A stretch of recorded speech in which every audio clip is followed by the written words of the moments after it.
जिस प्रकार bank Nifty के वीडियो में मैंने आपको यहाँ पे लेवल्स दिए थे, इस लेवल पे आने के बाद देखो ये लाइन खींची है ना मैंने, तो इस लेवल के आसपास आने के बाद यहाँ पर आपको बाइंग होती हुई दिखाई देगी, ऐसा मैंने बोला था। और साथ ही साथ मैंने आपसे ये भी कहा था कि हम पहली मूव में बिल्कुल भी नहीं जाने वाले, ठीक है। ये 15 मिनट का चार्ट है क्रूड ऑयल का। मैंने ऐसा कहा था कि अगर इस तरीके से हमें बाइंग दिखाई देती है तो यहाँ तक आया था, और अगर यहाँ से फिर एक बार थोड़ी बहुत सेलिंग दिखाई देगी और इस लेवल के नीचे थोड़ा बहुत जा सकता है, क्योंकि यहाँ पे जो बायर है उनके स्टॉप लॉसेस कुछ इस हद तक हो सकते हैं। अगर ये स्टॉप लॉसेस हंट नहीं करता, इस लेवल के नीचे भी गया लेकिन ये स्टॉप लॉसेस मतलब जो लाइन मैंने खींचे उसे हंट नहीं किया और यहाँ से ऊपर जा रहा है, तभी हमें सेकंड मूव में इसमें एंट्री करना है। तो क्या आप अब इस पहली मूव में एंट्री करोगे? इस पहली मूव में एंट्री करना हमारे लिए बहुत ही रिस्की हो सकता है, ठीक है। अगर चाहे आपका ट्रेड यहाँ से चला भी जाए तो भी कोई दिक्कत नहीं, ठीक है। तो अब हमें इस तरीके से एंट्री नहीं करनी है, ठीक है।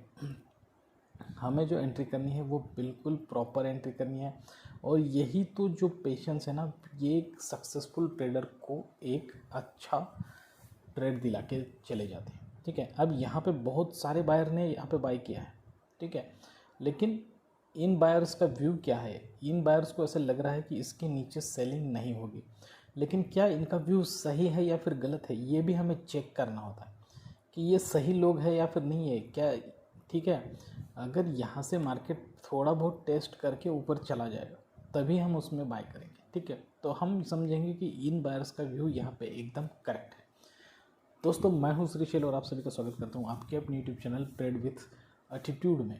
और यहाँ पर जब हम इस तरीके से कैंडल्स बनेंगे तो मैं फिर एक बार उसकी क्लिप बनाऊंगा और इन सभी क्लिप्स को एक साथ बनाकर आपके लिए एक वीडियो बनाऊंगा, एजुकेशनल वीडियो, जिसमें आपको कंप्लीट गाइडेंस मिलेगा कि किस तरीके से मार्केट को देखना चाहिए, किस तरीके से मार्केट को देखकर सोचना चाहिए।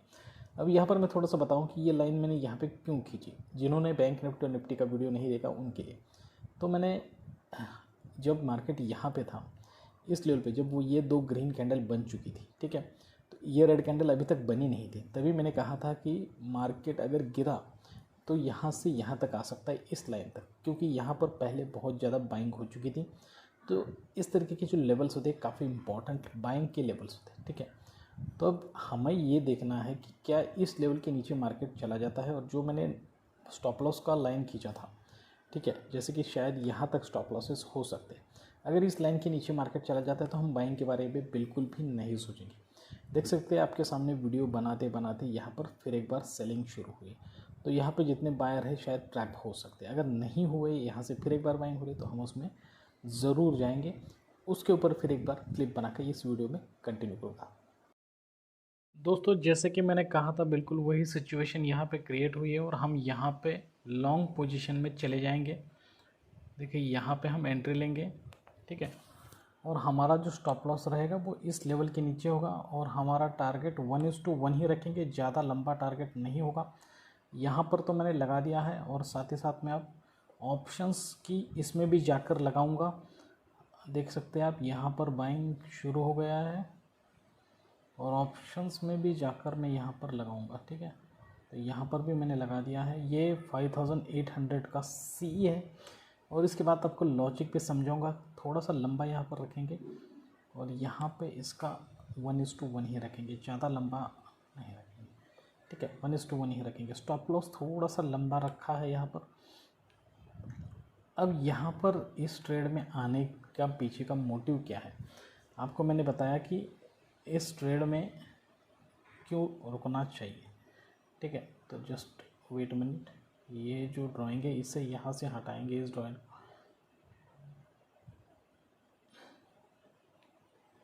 ठीक है। तो ये जो लेवल मैंने निकाला था यहाँ पर, ठीक है, ये जो लेवल निकाला है ये लेवल बाइंग वाला लेवल है, ठीक है।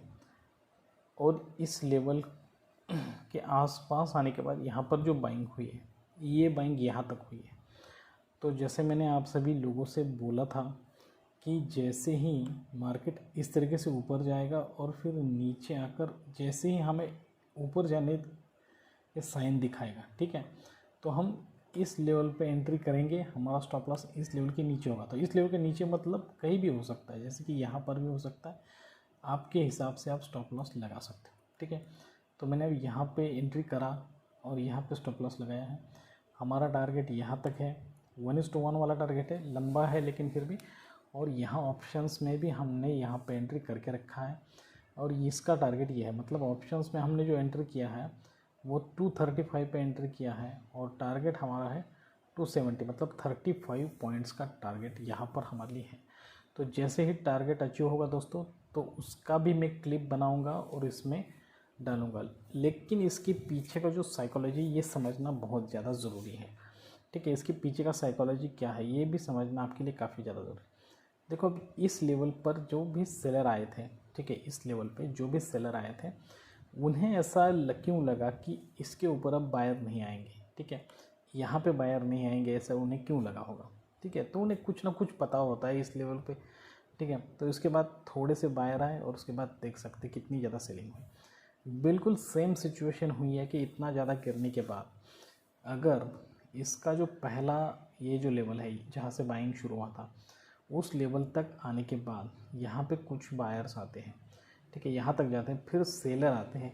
अब सेलर आते हैं, ठीक है, तो इन सेलर में से कई सेलर्स को ऐसा लगा होगा कि अब यहाँ से ऊपर, इसके ऊपर बायर्स नहीं आएंगे, ठीक है, इस लेवल के ऊपर बायर्स नहीं आएंगे, ऐसा इन सेलर में से बहुत सारे सेलर्स को लगा होगा। अगर इस लेवल को बायर्स ब्रेक कर देते हैं तो आपको बहुत ज़्यादा बाइंग दिखाई दे, ठीक है। उसके बाद इस लेवल को अगर ब्रेक करेंगे तो और भी ज़्यादा बाइंग दिखाई देगी। तो सबसे इम्पॉर्टेंट लेवल हमारे लिए ये है। और इसमें और एक बात ये है कि 9 मूविंग एवरेज अगर इस तरीके से घूम के फिर एक बार 200 मूविंग एवरेज पे इस तरीके से यहाँ पे ब्रेक करेगा तो हमारे लिए बहुत ज़्यादा ऊपर की साइड पे बाइंग बनेगी, ठीक है। तो अब यहाँ पे वेट करेंगे हम लोग।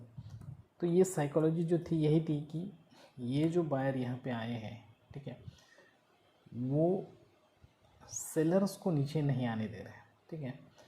जैसे कि यहाँ पे सेलर आए हैं लेकिन नीचे नहीं आ रहे, तो इस वजह से अपॉर्चुनिटी ना छूट जाए इसलिए मैंने यहाँ पे एंट्री ली। एक्चुअली मेरी एंट्री जो होने वाली थी तो इस लेवल के ऊपर होनी थी और आपकी भी इसके ऊपर ही होनी चाहिए, क्योंकि यहाँ इसके ऊपर ही कंफर्मेशन आपको मिल जाएगा।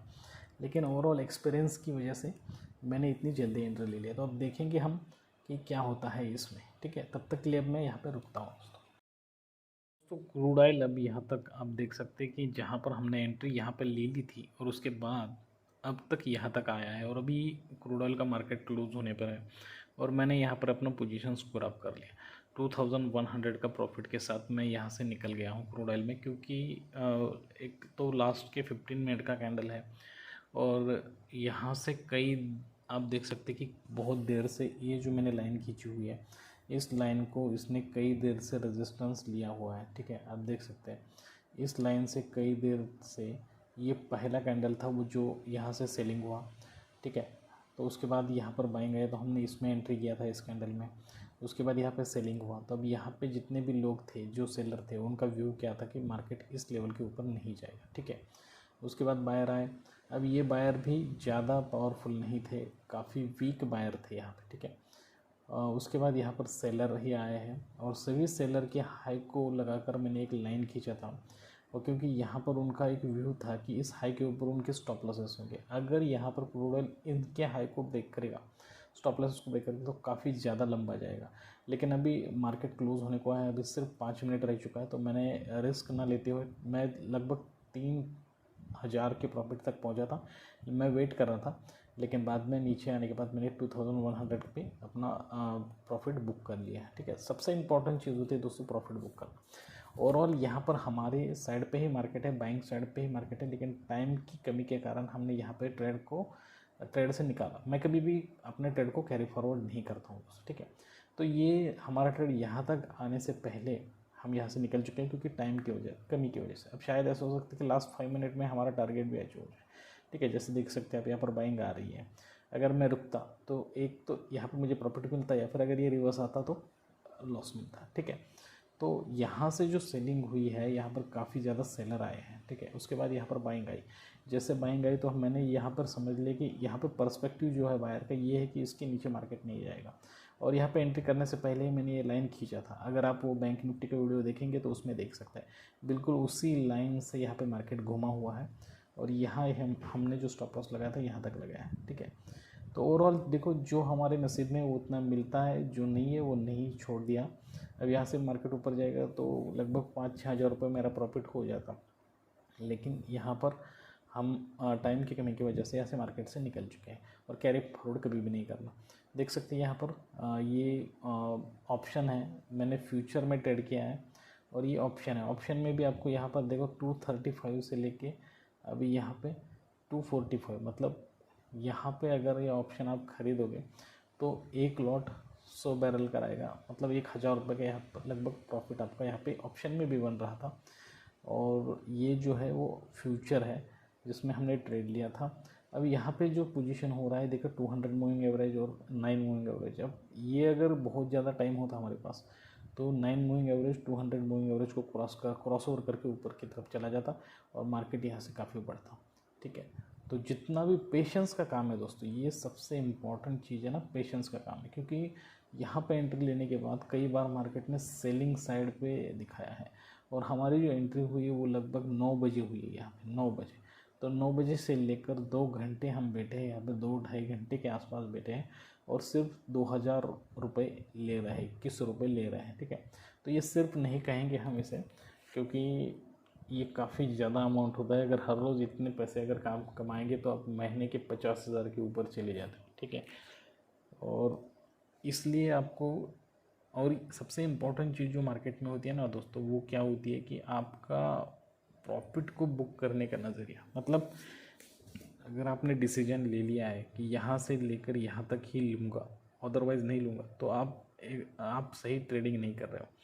आपको मार्केट के बिहेवियर को समझना चाहिए, बायर सेलर की पोजीशन को समझना चाहिए और उस हिसाब से आपको यहाँ पे ट्रेड में एग्ज़िट करना या फिर एंट्री करना चाहिए। देखिए अब ये फिर एक बार रेड हो गई। ठीक है, तो इस हिसाब से आपको एग्ज़िट करना चाहिए या फिर ट्रेड में एंट्री करना चाहिए।